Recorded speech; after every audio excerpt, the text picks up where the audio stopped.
Основанието за това е първо, че са извършени не десетки, стотици, хиляди престъпления под чадъра на главната прокуратура, през посредници, разбира се, за да не остават мръсни следи, чрез такива като Петю Еврото, покойния Мартин Божанов нотариуса, които са едни много луксозни, интелигентни, зловещи инструменти, диспетчери и ковчежници на цялата тази мрежа.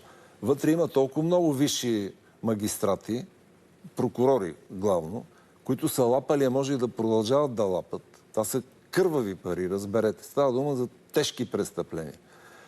Че няма как това да остане. Няма такава държава, в която вечно да има тишина. Много хора ще дойдат, включително и магистрати, ще стоят тук на тези столове и ще направят фоллоуъп, ще продължат този разговор.